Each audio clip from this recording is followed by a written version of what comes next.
الحمد لله نحمده ونستعينه ونستغفره ونؤمن به ونتوكل عليه ونعوذ بالله من شرور أنفسنا ومن سيئات أعمالنا من يهده الله فلا مضل له ومن يضلل فلا هادي له ونشهد أن لا إله إلا الله وحده لا شريك له ونشهد أن محمدا عبده ورسوله أرسله بالحق بشيرا ونذيرا وداعيا إلى الله بإذنه وسراجا منيرا أما بعد فقد قال الله تبارك وتعالى في القرآن العظيم وفي الفرقان المجيد والله خلقكم ثم يتوفاكم ومنكم من يرد إلى أرذل الأمور لكي لا يعلم بعد علم شيئا إن الله عليم قدير وقال أيضا الله الذي خلقكم من ضعف ثم جعل من بعد ضعف قوة ثم جعل من بعد قوة ضعفا وشيبا يخلق ما يشاء وهو العليم القدير وقال نبينا محمد صلى الله عليه وسلم كان يدعو اللهم إني أعوذ بك من البخل والكسل والهرم وأرذل الأمور وعذاب القبر وفتنة الدجال وفتنة المحيا والممات صدق الله العلي العظيم. அன்புமிக்கவன் அருள்மிக்கவன் அல்லாஹுவின் திருப்பெயரால் ஆரம்பம் செய்கிறேன். ஸலவாத்தும் சலாமும் சத்திய தூதர் உயிருக்கு உயிரான நம் உயிரை விட மேலான நபிகள் நாயகம் ஸல்லல்லாஹு அலைஹி வஸல்லம் அவர்கள் மீதும் அவர்களை முழுமையாக பின்பற்றி வாழ்ந்த உத்தம சத்திய சஹாபாக்கள், தாபியூன்கள், தபோ தாபியின்கள், நல்லோர்கள், உலக முஸ்லீம்கள், குறிப்பாக இந்த ஜும்மாவிற்கு வருகை தந்திருக்கக்கூடிய நம் அனைவரின் மீதும் எல்லாமல்ல அல்லாஹுவின் அளவிலா அன்பும் இணையிலா கிருபையும் ஸலவாத்தும் சலாமும் ஆஃபியத்தும் என்றென்றும் உண்டாவதாக. ஆரம்பமாக அஞ்சுவதும் அடிபணிவதும் அல்லாஹ் ஒருவனுக்கே என்ற உபதேசத்தை எனக்கும் உங்களுக்கும் வசியத் செய்தவனாக எல்லா சந்தர்ப்பங்களிலேயும் எல்லா நிலைமைகளிலேயும் அல்லாஹுவாலும் அல்லாஹ்வின் தூதர் நபிகள் நாயகம் ஸல்லல்லாஹு அலைஹி வஸல்லம் அவர்களாலும் எதையெல்லாம் ஹலால் என்று ஆகுமாக்கி வைத்திருக்கிறார்களோ அவைகளெல்லாம் எடுத்து நடக்கும்படியும் எதையெல்லாம் ஹராம் என்று தடுத்து வைத்திருக்கிறார்களோ அவைகளை விட்டு தவிர்ந்திருக்கும்படியும் மீண்டும் ஞாபகப்படுத்தியவனாக என்னுடைய ஜும்மா உரை ஆரம்பம் செய்கிறேன். அன்பிற்குரிய எல்லாமல்ல அல்லாஹ்வின் நல்லடியார்களே, இஸ்லாமிய பெரியோர்களே, சகோதர நண்பர்களே, சமீபத்திலே ஒரு புத்தகத்தை படிக்கக்கூடிய நேரத்தில் அந்த புத்தகத்தினுடைய பெயர் என்ன என்றால் சுற்றி உள்ளவை கற்றுத்தருபவை என்பதாக அந்த புத்தகத்திற்கு பெயர் வைத்திருந்தார்கள். அதாவது உலகத்திலே இருக்கக்கூடிய ஒவ்வொரு பொருட்களும் நமக்கு ஏதாவது ஒரு விதத்திலே பயனளிக்கக்கூடியது, படிப்பினை கூறியது என்பதுதான் அந்த புத்தகத்தினுடைய சாராம்சம். அதில் பலவிதமான செய்திகள் போட்டிருந்தார்கள். இப்போ அதை மையமாக வைத்து இந்த வார ஜும்மா உரையில் உலகத்திலே இருக்கக்கூடியதை பற்றி அல்லாஹ் ரப்புல் ஆலமீன் குர்ஆனில் என்ன சொல்லியிருக்கிறான் என்பதை நாம் பார்க்கிற போது அந்த புத்தகத்திலே சொல்லப்பட்டிருக்கக்கூடிய விஷயம் உலகத்திலே இருக்கக்கூடியதுதான். அதாவது பூமியில் இருக்கக்கூடியவைகள் உங்களுக்கு பலவிதமான செய்திகளை கற்றுத்தரக்கூடியது என்பதுதான் அந்த புத்தகத்தினுடைய சாராம்சம். திருக்குர்ஆனிலே பல இடங்களில் அல்லாஹ் தஆலா இதைவிட பல மடங்கு சொல்கிறார். இன்ன ஃபீ ஹல்கிஸ் ஸமாவாதி வல் அர்லி வக்திலாஃபில் லைலி வன்னஹாரி லஆயாத்துல் லிஉலில் அல்பாப். சூரத் ஆல் இம்ரான் என்கிற திருக்குர்ஆனுடைய 3வது அத்தியாயத்திலே 199வது வசனத்திலே இந்த செய்தியை சொல்கிறார். வானம் பூமியிலே இருக்கக்கூடியவைகள் உங்களுக்கு கற்றுத்தரக்கூடியது. உலகத்திலே இருக்கக்கூடிய அந்த மனிதர் உலக விஷயங்களை மையமாக வைத்து உலகத்திலே உங்களுக்கு கற்றுத்தரக்கூடிய பொருட்கள் இருக்கிறது, அதை கொஞ்சம் ஆய்வு செய்து பாருங்கள், சிந்தித்து பாருங்கள், அது உங்களுக்கு படிப்பினைக்குரியதாக இருக்கும் என்று எழுதியிருக்கிறார். படைத்த ரப்புல் ஆலமீன் சொல்கிறான், வானம் பூமி இரவு பகல் மாறி வருவது இதிலே அறிவுள்ள மக்களுக்கு பலவிதமான அச்சாட்சிகள் இருக்கிறது. வானம் பூமியை பற்றி ஒருவர் சிந்தித்து பார்த்தால் அல்லாஹ்வுடைய ஆற்றல், வல்லமை என்ன, சக்தி என்ன என்பதை புரிந்து கொள்ளலாம். எப்படி சிந்திப்பது? நபிகள் நாயகம் ஸல்லல்லாஹு அலைஹி வஸல்லம் அவர்கள் ஒவ்வொரு நாளும் காலையிலே சுபுகு தொழுகைக்காக வேண்டி வீட்டிலிருந்து பள்ளிவாதலுக்கு வரக்கூடிய நேரத்திலே இப்போது ஓதப்பட்ட சூரத் ஆல் இம்ரானிலே சொல்லப்பட்டிருக்கக்கூடிய அந்த வசனத்தை ஓதிவிட்டு வானத்தை பார்த்து விட்டு தான் வருவார்கள். இன்னபி ஹல்கி ஸமாவாதி வல் அர்லி வக்திலா பில்லைலி வன்னஹாரில ஆயாத்துல் உலில் அல்பாம். வானம் பூமி படைக்கப்பட்டிருப்பதிலையும் இரவு பகல் மாறி வருவதிலையும் அறிவுள்ள மக்களுக்கு பலவிதமான சான்றுகள் அத்தாட்சிகள் இருக்கிறது என்று இந்த வசனத்தை ஓதிவிட்டு நபி ஸல்லல்லாஹு அலைஹி வஸல்லம் வானத்தை பார்த்து விட்டு வருவார்கள். இப்ப காலையிலே எழுந்திருக்கக்கூடிய நேரத்திலே மனிதன் சிந்தனையோடு தான் எழுந்திருக்க வேண்டும். அல்லாஹ்வுடைய ஆற்றலை வல்லமையை தெரிந்து கொண்டுதான் வர வேண்டும் என்பதை நபிகள் நாயகம் ஸல்லல்லாஹு அலைஹி வஸல்லம் அவர்கள் வழக்கப்படுத்தியிருக்கிறார்கள். இதை சிந்தித்து பார்த்து மக்கள் எத்தனை நபர்கள் இஸ்லாத்துக்கு வந்திருக்கிறார்கள். அமைதியான ஒரு இடத்துல இருந்து கொண்டு நீங்கள் வானத்தை சிந்தித்து பாருங்கள், கண்டிப்பாக அதிலே உங்களுக்கு பலவிதமான சிந்தனைகள் ஏற்படும். இரவு நேரத்திலே தன்னுடைய மாடி வீட்டிலே உட்கார்ந்து கொண்டு இந்த வானத்தை ஒரு தடவை பாருங்கள், 2 தடவை பாருங்கள், 3 தடவை பாருங்கள். அப்படியே உள்ளத்தில் ஒரு விதமான மாற்றம் ஏற்படும். இப்படி விரிந்து பறந்திருக்கக்கூடிய இந்த வானத்தை அல்லாஹ் எப்படி படைத்திருக்கிறான், அந்த வானத்தில் இருக்கக்கூடிய நட்சத்திரங்களை அல்லாஹ் தஆலா எப்படி ஒளிரை செய்திருக்கிறான் என்பதை பற்றி நாமே பிரமித்து போய்விடுவோம். இதற்கு எப்படி ஆற்றல் ஏற்பட்டது, இதனுடைய பின்னணி என்ன, இதனுடைய வல்லமை என்ன, இதை படைத்தவன் யார் என்பதை நாம் புரிந்து கொள்ளலாம். அந்த அடிப்படையிலே வானம் பூமியை பற்றி சிந்தித்து பாருங்கள், இரவு பகல் மாறி வருவதை பற்றி சிந்தித்து பாருங்கள் என்று அல்லாஹ் தஆலா குர்ஆனிலே பல இடங்களிலே சொல்கிறார். இந்த குர்ஆனை எடுத்து படித்து பார்த்தால் இன்னும் பலவிதமான செய்திகளை நாம் பார்க்கலாம். மனிதன் எப்படி படைக்கப்பட்டான் என்பதை சிந்தித்து பாருங்கள் என்று அல்லாஹ் குர்ஆனிலே சொல்கிறான். வஃபி அன்ஃபுசிக்கும் அஃபலா துப்சிரூன், நீங்கள் எப்படி படைக்கப்பட்டீர்கள் என்பதை சிந்தித்து பாருங்கள், குழந்தை எப்படி கருவறையிலே உருவாகிறது என்பதை சிந்தித்து பாருங்கள் என்று குர்ஆனிலே பல வசனங்கள் இருக்கிறது.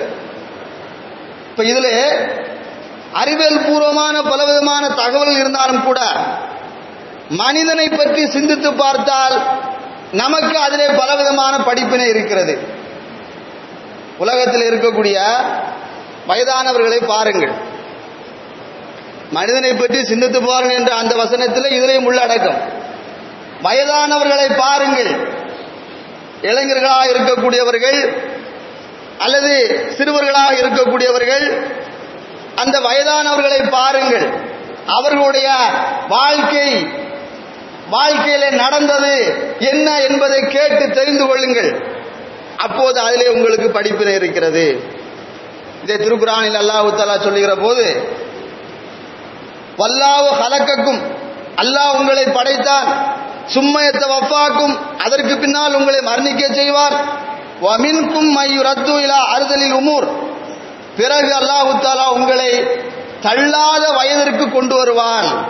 அப்படி கொண்டு வரக்கூடிய நேரத்தில் லிகைலா யஅலம பஅத இல்மின் ஷையா, நீங்கள் இளைஞர்களாக இருக்கக்கூடிய நேரத்திலே, வாலிபர்களாக இருக்கக்கூடிய நேரத்திலே எவ்வளவோ ஆற்றல்கள், எவ்வளவோ சக்திகள், எவ்வளவோ விஷயங்கள் தெரிந்து வைத்திருப்பீர்கள். ஆனால் அந்த தள்ளாத வயது, அந்த முதுமையை நீங்கள் அடைந்து விட்டீர்கள் என்று சொன்னால் உங்களுக்கு எல்லாமே மறந்து போய்விடும். எதுவெல்லாம் தெரிந்து வைத்திருக்கிறீர்களோ அதுவெல்லாம் உங்களுக்கு மறந்து போய்விடும். இன்னல்லாஹ அலீமுன் கதீர், நிச்சயமாக அல்லாஹ் தஆலா ஆற்றல் உள்ளவனாகவும் எல்லாவற்றையும் அறிந்திருக்கக்கூடியவனாக இருக்கிறான். இது குர்ஆனிலே சூரத் நஹ்ல் என்று சொல்லக்கூடிய திருக்குர்ஆனுடைய 16வது அத்தியாயத்திலே 70வது வசனமாக இருக்கிறது. இது ஒரு வசனம். சூரத் ரூம் என்கிற திருக்குர்ஆனுடைய 30வது அத்தியாயத்திலே 54வது வசனத்திலே ஒரு செய்தி அல்லாஹ் சொல்கிறார். அல்லாஹுல்லதீ ஹலக்கக்கும், அல்லாஹ் எப்படிப்பட்டவன் என்றால் உங்களை படைத்தான், மின் நோபின், கஷ்டமான ஒரு பலகீனமான ஒரு சூழ்நிலையில் அல்லாஹ் உங்களை படைத்தான், அதாவது குழந்தை பருவம். சும்ம ஜால மின் பாதி லோபின் குவத்தன், அந்த குழந்தை பருவத்திற்கு பின்னால் ஒரு வாலிப பருவத்தை அல்லாஹ் உங்களுக்கு ஏற்படுத்தினான். சும்ம ஜால மின் பாதி குவத்தின் லோபா, அந்த வாலிப பருவத்துக்கு பின்னால் வயோதிகத்தை அல்லாஹ் உங்களுக்கு ஏற்படுத்தினான். வஷைபா, முதுமையும் ஏற்படுத்தினான். யஹ்லுக்கு மாயஷா, அல்லாஹ் தன் நாடியதை படைக்கக்கூடியவன். வஹுவல் அலீமுல் கபீர், வஹுவல் அலீமுல் கதீர், அல்லாஹ் எல்லாவற்றையும் அறிந்திருக்கக்கூடியவன், எல்லா ஆற்றல் உள்ளவன். எதற்காக இந்த செய்தி தெரியுமா? இந்த வயதானவர்களை பார்க்க வேண்டும், அவர்களில் இருந்து பலவிதமான படிப்பினைகள் இருக்கிறது என்பதை பற்றி தெரிந்து கொள்ள வேண்டும் என்பதற்காக இந்த வசனத்தை ஞாபகப்படுத்துகிறேன். சில வயதானவர்களை சந்திக்கக்கூடிய நேரத்திலே அவர்கள் சொல்லக்கூடிய ஒவ்வொரு விஷயங்களும் இப்போது நாம் சிந்திக்க வேண்டிய விஷயம். சமீபத்திலே ஒருவரை சந்திக்கக்கூடிய ஒரு வாய்ப்பு கிடைத்தது. நான் சிறுவயதாக இருக்கக்கூடிய நேரத்தில் அவர் மிகப்பெரிய சொத்துக்கு அதிபதி, கோடீஸ்வரர், காசு பணம் எல்லாம் அவரிடத்திலே குவிந்திருந்தது, வசதி வாய்ப்புகள் எல்லாம் அவரிடத்திலே பெருகி இருந்தது. இப்போது அழுவாத குறையாக அவர் சில விஷயங்களை என்னிடத்திலே சொன்னார். என்னுடைய ஊரிலே அழுவாத குறையாக தனிமரமாக தனி நபராக இருந்து கொண்டு தள்ளாத வயதிலே எப்படி சொல்கிறார், நான் ஒரு நேரத்தில் எப்படி இருந்தேன் தெரியுமா, எனக்கு பின்னால் எத்தனை நபர்கள் இருந்தார்கள் தெரியுமா, நான் ஒன்று சொன்னால் எனக்கு சொல்லக்கூடிய அந்த விஷயத்தை கேட்கக்கூடிய நபர்கள் எத்தனை நபர்கள் இருந்தார்கள் தெரியுமா, இப்போது என்னை பாருங்கள் நான் எப்படி இருக்கிறேன் என்று என்னிடத்தில் சொன்னார். நான் பார்த்தேன். கைகால்கள் எல்லாம் பாதிக்கப்பட்டிருக்கிறது. ரொம்ப மோசமான நிலைமையில வீட்டுக்கு வெளியே உட்கார்ந்து இருக்கிறார். இப்ப நமக்கு வந்த சிந்தனை என்ன தெரியுமா, இது ஏதோ ஒரு ஊரிலே என்ற அர்த்தம் கிடையாது, எல்லா ஊர்களிலேயும் இருக்கிறது. எப்படிப்பட்ட நபர் என்பதை ஆரம்பத்திலே சொன்னேன். ஒரு நேரத்திலே மிகப்பெரிய சொத்துக்கு அதிபதி, வசதி வாய்ப்புகள் உள்ள ஒரு மனிதர் இன்று கேட்பாரற்று கிடக்கிறார். அவரை உபசரிப்பதற்கு ஆள் இல்லை, அழகாக பேசுவதற்கு ஆள் இல்லை. விரக்தி அடைந்து நான் இருந்தால் என்ன செத்தால் என்ன என்பது போல அவர் சொல்லுகிறார். இப்போது இருக்கக்கூடிய இளைஞர்கள், அந்த பருவத்தை அடைந்திருக்கக்கூடியவர்கள் நிச்சயமாக ஒரு நாள் அந்த பருவத்துக்கு செல்லக்கூடியவர்கள் தான். அந்த பருவத்தை நாம் அடையக்கூடியவர்கள் தான். நம்முடைய நிலைமையும் அப்படி ஆகும். நாம் அப்போது புலம்புவோம். அதற்கு முன்பே நாம் விழித்துக் கொள்ள வேண்டும். அதற்கு முன்பே நாம் நல்லவர்களாக மாற வேண்டும். நபிகள் நாயகம் ஸல்லல்லாஹு அலைஹி வஸல்லம் ஒரு சந்தர்ப்பத்திலே சஹாபா பெருமக்களுக்கு சொன்னார்கள், நீங்கள் பெரியவர்களை மதித்தால் நீங்கள் பெரியவர்களாக ஆவீர்களே, அப்போது சிறியவர்களாக இருந்தவர்கள் உங்களை மதிப்பார்கள், உங்களை உபசரிப்பார்கள். பெரியவர்களை நீங்கள் கண்டால் அவருக்கு செய்ய வேண்டிய மரியாதையை செய்யுங்கள், அவர்களுக்கு உதவியாக ஒத்தாசையாக இருங்கள். அப்படி இருந்தால் நீங்கள் பெரியவர்களாகக்கூடிய நேரத்திலே உங்களுக்கு சிலர்கள் உதவுவார்கள். இப்போது நாம் பார்ப்போம் நடைமுறை வாழ்க்கை. வீட்டில் இருக்கக்கூடிய நெருங்கிய பெரியவர்களை கூட சிறியவர்கள் மதிப்பது கிடையாது, உதாசீனப்படுத்துகிறார்கள். சர்வசாதாரணமாக அவர்களை கேவலமாக பேசுகிறார்கள். உனக்கு ஒன்றும் தெரியாது, யதார்த்தமாக சொல்லுகிறார்கள், உனக்கு ஒன்றும் தெரியாது. நான் பல தடவை சொல்லியிருக்கிறேன், அவருடைய வயதுதான் உன்னுடைய வயதுதான் அவருடைய அனுபவம். 30 வயதாக இருக்கும் உனக்கு, 20 வயதாக இருக்கும். பெரியவர்களை பார்த்து, தந்தையை பார்த்து, தாயை பார்த்து, வீட்டில் இருக்கக்கூடிய மற்ற பெரியவர்களை பார்த்து உனக்கும் ஒன்றும் தெரியாது, யதார்த்தமாக பேசுகிறார்கள். அப்போது அவருடைய மனது கவலைப்படுகிறது, வருத்தப்படுகிறார்கள், உள்ளத்திலே குமுறி கொண்டிருக்கிறார்கள். எதுவும் செய்ய முடியாது. அந்த குழந்தையை சரியான முறையிலே வளர்க்காத ஒரு காரணமாக இருந்தாலும் கூட இப்போது அவர் வருத்தப்படுகிறார். நான் எப்படி இருந்தேன் தெரியுமா, எப்படியெல்லாம் ஆட்டி படைத்தேன் தெரியுமா, எதையெல்லாம் செய்தேன் தெரியுமா, நான் பார்க்க பிறந்த அந்த பையன் என்னை பார்த்து இப்படி பேசிவிட்டானே என்று உள்ளத்தால் குமுறுகிறார், அழுகிறார், வெளியே சொல்ல முடியாமல் தவிக்கிறார். இப்படிப்பட்ட நிலைமை வருவதற்கு முன்னால் நாம் நம்மை மாற்றிக்கொள்வோம். இப்போது உங்களுக்கு தெரியாது, இளைஞர்களாக இருக்கக்கூடியவர்கள், வாலிபர்களாக இருக்கக்கூடியவர்கள் எல்லாம் யதார்த்தமாக ஏதோ சொல்லுகிறார்கள். கண்டிப்பாக அந்த பருவத்தை ஒரு நாள் நாம் அடைவோம். இதைவிட பல மடங்கு மோசமாக இருக்கும். இப்போது அந்த வயதாவிடத்தில் சென்று கேட்டு விசாரித்து பாருங்கள், எப்படி இருக்கிறீர்கள், நல்லா இருக்கிறீர்களா என்று கேட்டு பாருங்கள். அவர்கள் சொல்வார்கள், கதை கதையாக சொல்வார்கள், அனுபவத்தை சொல்வார்கள். அந்த அனுபவம் எல்லாம் நமக்கு படிப்பினைக்குரியது. இப்போது உதாசீனப்படுத்தினால், எனக்கு எல்லாம் தெரியும் என்று சொன்னால் நாளை ஒரு நாள் இதைவிட பல மடங்கு மோசமான நிலைமையிலே நாம் நடத்தப்படுவோம். நபிகள் நாயகம் ஸல்லல்லாஹு அலைஹி வஸல்லம் அவர்கள் சொன்னார்கள், கமா ததீனு துதானு, நீ எப்படி நடந்தாயோ அப்படி நடத்தாட்டப்படுவாய். நீ எப்படி ஒரு இடத்திலே நடந்து கொண்டாயோ அதே போல பின்னால் நடத்தப்படுவாய் என்று நபி ஸல்லல்லாஹு அலைஹி வஸல்லம் சொன்னார்கள். அந்த அறுதலில் உமூர் என்று சொல்வார்கள் அரபியிலே. நபிகள் நாயகம் ஸல்லல்லாஹு அலைஹி வஸல்லம் இதை குறித்து தான் சொல்கிறார்கள், அல்லாஹும்ம இன்னி அஊது பிக்க மினல் புக்லி, யா அல்லாஹ் கஞ்சத்தனத்தை விட்டு முன்னிடத்திலே நான் பாதுகாப்பு தேடுகிறேன். வல் கசலி, சோம்பேறித்தனத்தை விட்டு முன்னிடத்திலே பாதுகாப்பு தேடுகிறேன். வல் ஹரமி, முதுமையில் இருந்து உன்னிடத்திலே பாதுகாப்பு தேடுகிறேன். வார்தலில் உமூர், தள்ளாத வயதில் ஏற்படக்கூடிய அந்த பாதிப்பை விட்டு உன்னிடத்திலே பாதுகாப்பு தேடுகிறேன். வஅதாபில் கபர், கபருடைய வேதனை விட்டு உன்னிடத்திலே பாதுகாப்பு தேடுகிறேன். ஃபித்னத்தில் தஜ்ஜால், தஜ்ஜாலுடைய குழப்பத்தை விட்டு உன்னிடத்திலே பாதுகாப்பு தேடுகிறேன். ஃபித்னத்தில் மஹ்யாய் வல் மமாத், வாழக்கூடிய காலத்தில் ஏற்படக்கூடிய பிரச்சனையை விட்டும் மரணிக்கக்கூடிய நேரத்தில் ஏற்படக்கூடிய அந்த குழப்பத்தை விட்டு உன்னிடத்திலே பாதுகாப்பு தேடுகிறேன் என்று நபிகள் நாயகம் ஸல்லல்லாஹு அலைஹி வஸல்லம் அவர்கள் ஒவ்வொரு நாளும் துஆ கேட்டதாக அனஸ் இப்னு மாலிக் ரலியல்லாஹு தஆலா அவர்கள் சொல்கிறார்கள். புகாரி என்கிற ஹதீஸ் கிதாபிலே இடம்பெற்றிருக்கிறது. அன்றே சொல்லிவிட்டார்கள், இந்த தள்ளாத வயதிலே ஏற்படக்கூடிய அந்த குழப்பத்தை விட்டும் அந்த பாதிப்பை விட்டும் யா அல்லாஹ் உன்னிடத்திலே பாதுகாப்பு கேட்கிறேன். நபிகள் நாயகம் ஸல்லல்லாஹு அலைஹி வஸல்லம் அவர்கள் அந்த கால அளவு வரைக்கும் இருக்கவில்லை. 63 வயதிலே இறந்து போய்விட்டார்கள். தள்ளாத வயது என்றால் என்ன என்பதை அலி ரலியல்லாஹு தஆலா அவர்கள் சொல்லுகிற போது 75 வயது என்பதாக குறிப்பிட்டு சொல்கிறார்கள். 75 வயதை ஒருவர் அடைந்து விட்டார் என்று சொன்னால் அவர் தள்ளாத வயதிலே இருக்கிறார் என்ற அர்த்தம். அதற்கு பின்னால் எதை நபி ஸல்லல்லாஹு அலைஹி வஸல்லம் அவர்கள் பாதுகாப்பு கேட்டார்களோ அந்த துஆவை நாம் கேட்க வேண்டும். இல்லை என்றால் மன உளைச்சலுக்கு, பலவிதமான மன கஷ்டத்துக்கு நாம் ஆளாவோம். இன்றைய காலகட்டத்திலே இதை குறித்து ஆய்வு செய்து சொல்கிறார்கள். ஒரு மனிதனுக்கு வயதான காலத்தில் ஏற்படக்கூடிய பாதிப்புகள் என்ன என்பதை பத்திரிகையிலே புத்தகத்திலே படிக்கக்கூடிய நேரத்தில் ஒரு பட்டியலே போட்டிருக்கிறார்கள். விரிவாக தெரிந்து கொள்ளாவிட்டாலும் கூட சுருக்கமாக சொல்கிறேன். ஒருவருக்கு 65 வயது ஆகிவிட்டது என்று சொன்னால் மூளையினுடைய செயல்பாடு குறைந்து போய்விடும். 65 வயது ஒருவருக்கு ஆகிவிட்டது என்று சொன்னால் மூளையினுடைய செயல்பாடுகள் குறைந்து போய்விடும். கண்கள் 40 வயதிலிருந்து 70 வயதுக்குள்ளே பார்வை குறைந்து போய்விடும். இப்போ அது முன்னால் உள்ள ஒரு ஆய்வின் அடிப்படையில் சொல்லப்பட்ட தகவல் இது. இப்போது இதை நாம் சுருக்கிக் கொள்ள வேண்டும், இன்னும் கொஞ்சம் மாற்றிக் கொள்ள வேண்டும். சின்ன குழந்தைகளாக இருக்கிறார்களே அவர்களுக்கு இதைவிட பார்வை குறைவு சிறு வயதிலே போய்விடுகிறது.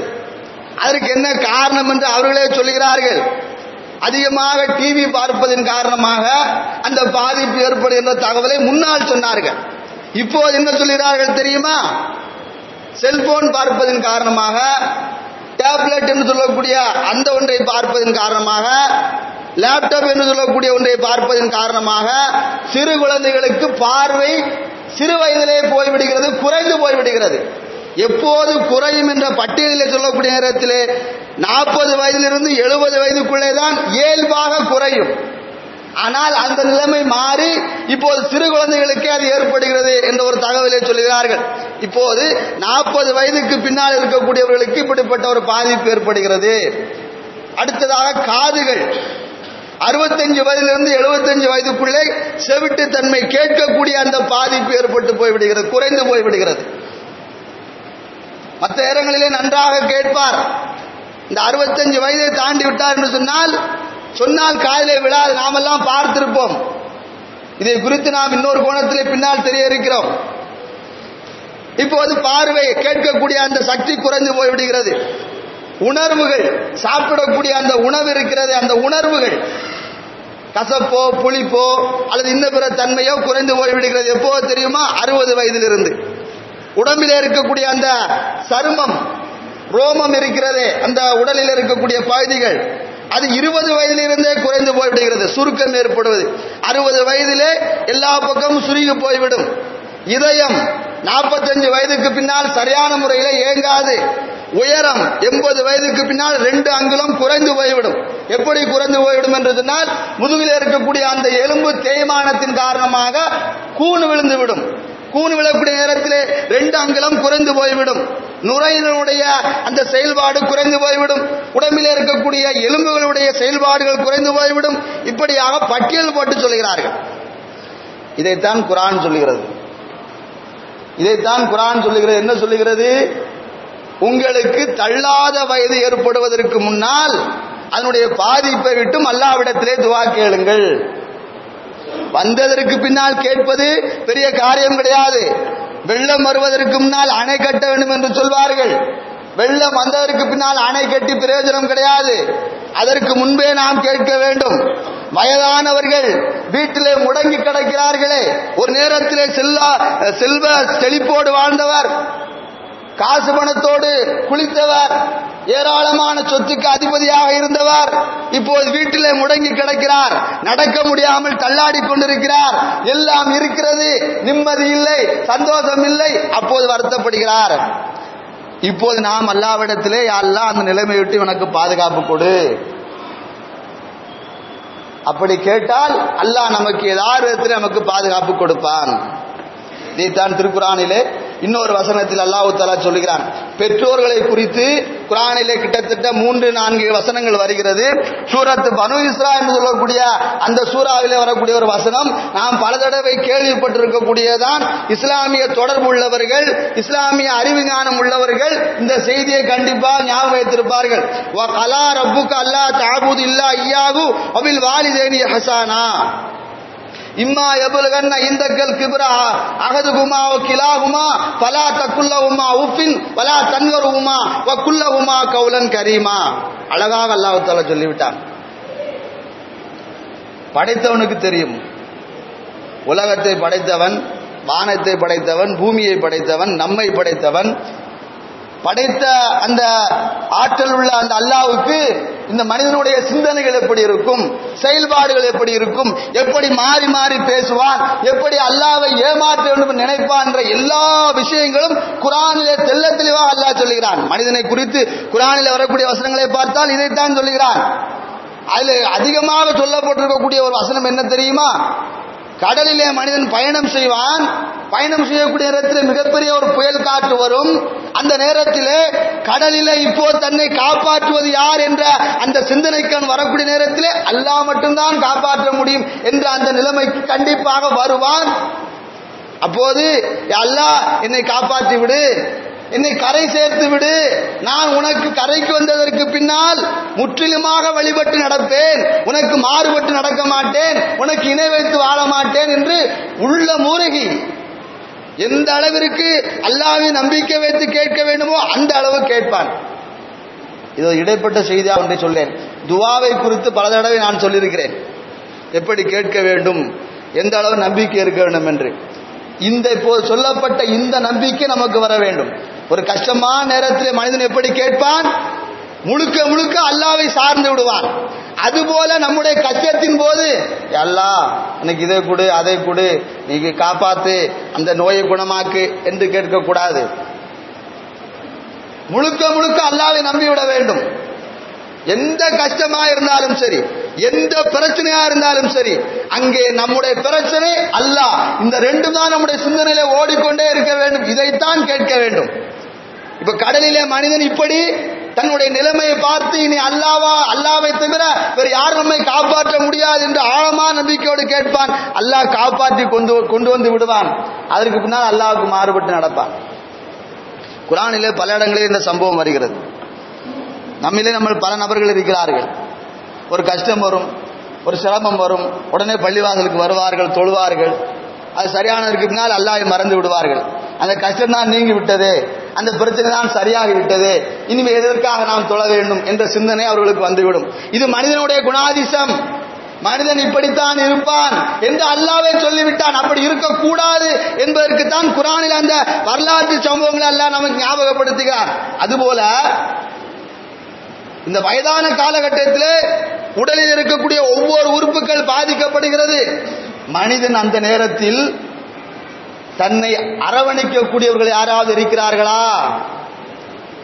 தன்னுடைய பேச்சை கேட்கக்கூடியவர்கள் யாராவது இருக்கிறார்களா? தன்னுடைய ஒவ்வொரு நிலைமைகளை புரிந்து கொண்டு நடக்கக்கூடியவர்கள் யாராவது இருக்கிறார்களா என்று எதிர்பார்ப்பான். அதில் அல்லாஹ் என்ன சொல்லுகிறான்? பெற்றோர்களை குறித்து வரக்கூடிய அந்த வசனத்திலே சொல்லுகிறான், வகலா ரப்புக அல்லா தஅபுது இல்லா இய்யாஹு வபில் வாலிதைனி இஹ்சானா. அல்லாஹ் உங்களுக்கு உபதேசம் செய்கிறான், உங்களிலே உங்களுடைய தாய் தந்தையர்கள் ஒருவரோ இருவரோ வயோதிகத்தன்மை அடைந்து விட்டார் என்று சொன்னால், இப்போது சொல்லப்பட்ட இந்த நிலைமைக்கு வந்து விட்டால், தள்ளாத வயதுக்கு வந்து விட்டால், நடக்க முடியாமல் வீட்டிலே படுத்திருந்தால், யாராவது துணைக்கு வருவார்களா என்று எதிர்பார்த்து கொண்டிருந்தால், அந்த நிலைமையிலே தாயோ தந்தையோ இருந்தால், ஒருவரோ இருவரோ இருந்தால், அவர்களிடத்திலே நல்ல முறையில் நடந்து கொள்ளுங்கள். வலா தக்குல்லஹுமா உஃபின், சி என்று கூட சொல்லாதீர்கள்.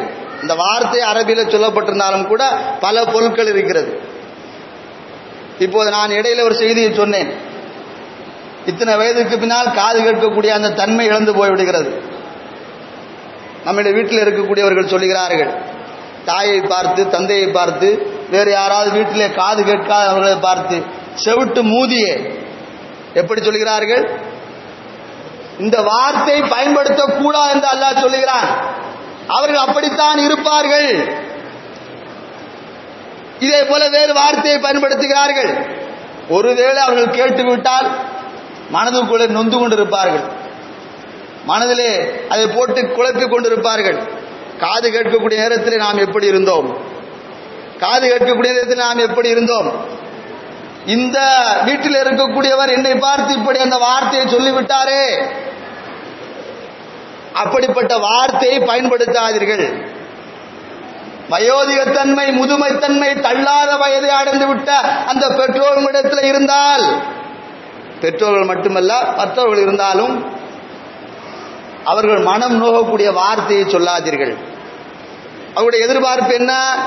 தன்னுடைய மகன் தன்னை அரவணைப்பான், தன்னிடத்தில் நல்ல முறையில் நடந்து கொள்வான், தான் கேட்கக்கூடியதை வாங்கி கொடுப்பான், எல்லாவற்றையும் எதிர்பார்க்கிறார்கள். இப்போது அந்த மகன், வீட்டில் இருக்கக்கூடிய மருமகள், நவுதுபில்லா, அல்லாஹ் நம் அனைவரையும் காப்பாற்ற வேண்டும், அந்த துஆவை கேட்டுக்கொண்டே இருங்கள். அந்த நிலைமைக்கு நாம் வந்துவிட்டால் இதை விட படு மோசமாக இருக்கும். இப்போது நாம் இளம் ரத்தம், துடிப்பு, காசு பணம், நடை உடை எல்லாம் இருக்கிறது, தைரியமாக யார் என்ன செய்துவிட முடியும் என்று நினைக்கிறோம். வீட்டிலே முடங்கி கிடக்கிறாரே, அவரிடத்திலே சென்று கேட்டு பாருங்கள். வீட்டிலே முடங்கி கிடந்து யாருடைய உதவியாவது கிடைக்குமா என்று எதிர்பார்த்து கொண்டிருக்கிறாரே, அவரிடத்திலே கேட்டு பாருங்கள். அவரை குறித்து பிறரிடத்திலே கேட்டு பாருங்கள். இளமை பருவத்திலே, வாலிப பருவத்திலே அவர் எப்படி இருந்தார் என்று கேட்டு பாருங்கள். அவர் அப்படி இருந்தார், இப்படி இருந்தார், அதை செய்தார், இதை செய்தார் என்று பலவிதமான செய்திகளை சொல்வார்கள். இப்போது எப்படி இப்படி ஆனார்? நாம் பார்க்கக்கூடிய காலத்தில் இப்படி இருக்கிறது. ஒரு நாள் நாமும் அந்த பருவத்துக்கு போவோம், அல்லாஹ் சொல்லுகிறான். அப்போது இதை விட ரொம்ப மோசமாக இருக்கும். எனவே அதற்கு முன்னால் நாம் நம்மை நாமே மாற்றிக்கொள்ள வேண்டும். அதற்கடுத்து அல்லாஹ் சொல்லுகிறான், சி என்று கூட உங்களுடைய பெற்றோர்களை சொல்லாதீர்கள். என்ன செய்தாலும் சரி, அதான் உண்மையும் கூட. சில பெற்றோர்களை சந்திக்கக்கூடிய நேரத்தில் இது நடந்த உண்மை. வயதாகிவிட்டது, 75 வயது, 80 வயது ஆகிவிட்டது, 85 வயது ஆகிவிட்டது. ஒரு செய்தியை மாற்றி சொல்லியிருக்கிறார்கள். அது இப்போது பார்த்தால் நமக்கு கோபம் வருகிறது. அது விரிவாக நான் சொல்ல விரும்பவில்லை.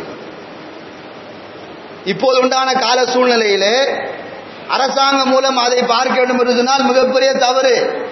வீட்டுக்கு ஏதோ ஒரு கணக்கெடுப்பு வந்திருக்கிறார்கள், ஒரு பேரை மாற்றி சொல்லிவிட்டார். இப்போது அதை மாற்ற வேண்டும் என்று சொன்னால் மிகப்பெரிய சிரமம். அவரிடத்தில் கேட்டால் நான் அப்படி சொன்னேனா, எனக்கு தெரியவில்லை என்று சொல்கிறார். இது நடந்த உண்மை. அப்போது எனக்கு இந்த வசனம் ஞாபகம் வந்தது. அதனால்தான் இந்த பயானை பேசிக் கொண்டிருக்கிறேன். இதையெல்லாம் குர்ஆனில் அல்லாஹ் அன்றே சொல்லிவிட்டான். உங்களுடைய பெற்றோர்கள் வயதாகிவிட்டால், அந்த நிலைமைக்கு வந்து விட்டால், அவர்கள் உங்களுக்கு பிடிக்காத செயலை செய்வார்கள். நீங்கள் எதிர்பார்க்காத விஷயத்தை செய்வார்கள். அப்போது அறிவு இருக்கிறதா? நீலா ஒரு மனிதனா? இதை விட பல வார்த்தைகள் சொல்கிறார்கள். நவுதுபில்லா, அல்லாஹ் காப்பாற்ற வேண்டும். காதுபட கேட்கக்கூடிய விஷயம் இதெல்லாம். அப்ப அந்த பெற்றோர்கள் எப்படி வருத்தப்படுவார்கள்? அன்பிற்குரிய அல்லாஹ்வின் நல்லடியார்களே, பெற்றோர்களுடைய துவாவும் அல்லாஹ் கபூல் செய்வான், சாபத்தையும் கபூல் செய்வான், துவாவையும் கபூல் செய்வான். பிள்ளைகளுக்காக வேண்டி என்னுடைய மகன் மகள் நல்லா இருக்க வேண்டும் என்று துவா கேட்டால் அல்லாஹ் கபூல் செய்வான், சாபத்தையும் கபூல் செய்வான். எனவே வயதான பெற்றோர்களை பெற்றிருக்கக்கூடிய அந்த மக்களே, தயவு செய்து பெற்றோர்களை அலட்சியப்படுத்தாதீர்கள். வயதாகிவிட்டால் சி என்று கூட சொல்லாதீர்கள். உங்களுக்கு பிடிக்காத செயலை செய்வார்கள். அந்த நேரத்தில் இப்படி செய்யாதே, அப்படி செய்யாதே, அதை ஏன் செய்தாய், இதை ஏன் செய்தாய், உனக்கு ஒன்றும் தெரியாது என்று சொல்லக்கூடாது. அப்படி சொன்னால் இதைவிட பல மடங்கு உன்னுடைய மகன் உன்னை நடத்துவான். அல்லாஹ் அதற்கு ஏற்பாடு செய்வான். அல்லாஹ் அதை ஆக்கக்கூடிய சக்தி உள்ளவன். வகுல்லஹுமா கௌலன் கரீமா, அந்த நேரத்தில் அவரிடத்தில் நீங்கள் அழகாக அருமையாக சந்தோஷப்படக்கூடிய வார்த்தையை பேசுங்கள். இதைத்தான் வயதான பெற்றோர்கள் முதுமை எட்டி இருக்கக்கூடிய மக்கள் எதிர்பார்க்கிறார்கள். தன்னுடைய மகன் தன்னை அரவணைக்க வேண்டும், தன்னிடத்தில் நல்ல முறையில் பேச வேண்டும், தான் சொல்லக்கூடியதை கேட்க வேண்டும், எது செய்தாலும் அதை பெரிதாக எடுத்துக்கொள்ளக் கூடாது. அந்த நேரத்திலே அந்த பெற்றோர்களிடத்திலே அன்பாக அரவணைப்பாக ஆறுதலாக நல்ல முறையில் பேசினால் நாளைக்கு அந்த தன்மைக்கு நீங்கள் வந்தால் உங்களுடைய குழந்தைகளும் அப்படி நடந்து கொள்வார்கள். இல்லை என்றால் இதைவிட மோசமான ஒரு நிலைமை ஏற்படும். எனவே அன்பிற்குரிய அல்லாஹ்வின் அடியார்களே, சுற்றி உள்ளவை கற்றுத்தரவை என்று சொன்னேன் ஆரம்பத்திலே.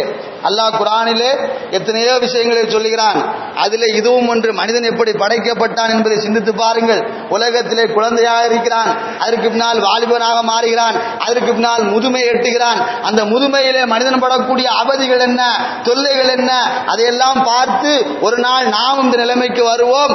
இதைவிட பல மடங்கு நாம் பாதிக்கப்படுவோம். அதற்கு முன்பே அல்லாஹ்விடத்திலே நாம் நம்மை ஒப்படைத்து நம்மை நாமே மாற்றிக்கொண்டு வாழ வேண்டும் என்பதுதான் இந்த குர்ஆன் சொல்லக்கூடிய உபதேசம் என்பதை கவனத்தில் வைத்துக் கொண்டு அல்லாஹ்வும் அல்லாஹ்வின் தூதர் நபிகள் நாயகம் ஸல்லல்லாஹு அலைஹி வஸல்லம் அவர்களும் எதை சொன்னார்களோ, எப்படி வாழ வேண்டும் என்று சொல்லியிருக்கிறார்களோ அந்த வாழ்க்கை வழிமுறைப்படி வாழ்வதற்கு அல்லாஹ் ரப்பல் ஆலமீன் நம் அனைவருக்கும் உதவி செய்து அருள் புரிவானாக. வாஹிரு தவானா அல்ஹம்துலில்லாஹி ரப்பில் ஆலமீன்.